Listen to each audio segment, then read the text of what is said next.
Imagine being sent away to a foreign country to fight your nation's battles and returning home only to struggle financially, mentally, and/or physically. This is a sad reality for some returning veterans.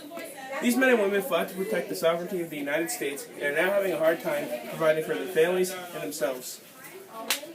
My service learning project was about donating items and building outdoor furniture that would be auctioned off and sold this summer so that all proceeds could be donated to programs meant to benefit veterans.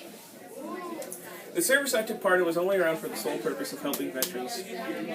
What made it great was this event was arranged by the widow of a Vietnam veteran. This woman's name was Judy Menke. She's a childhood friend of my grandpa since they each grew up in the town of Caledonia, which is in the bottom right of the state. We spent an entire weekend in Caledonia putting outdoor tables and chairs together and building shelves so that they could be sold and auctioned off this summer. This was only the second time that Judy had put on this event, the first being in 2009.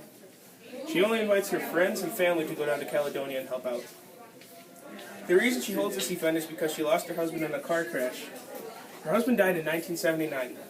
He suffered from post-traumatic stress disorder. Judy had said that her husband started drinking due to his PTSD. One evening, after drinking for hours, Judy's husband got behind the wheel of his truck and decided to go for a drive. She said the last image of him that she saw was his eyes in the rearview mirror as he drove down the road.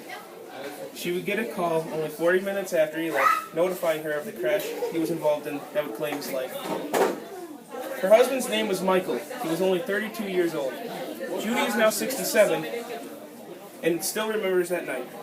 But that event is why she wants to help raise money that will be donated to programs that help veterans with PTSD and other disabilities. If I had not spent the weekend in Caledonia with my grandpa, I would never heard of Judy's story, and I would never gotten the opportunity to help. Although the event I went to isn't really just open to anyone, there are still plenty of other programs and organizations that you can take part in, like the Wounded Warrior Project, or taking part in VFW events, or even simply donating to military charities. The sovereignty of the United States has been bravely fought for by the veterans of this nation for generations. All veterans deserve to receive the proper help they need. Michael did not have the help he needed, but maybe if he did, he might have been there to help his wife.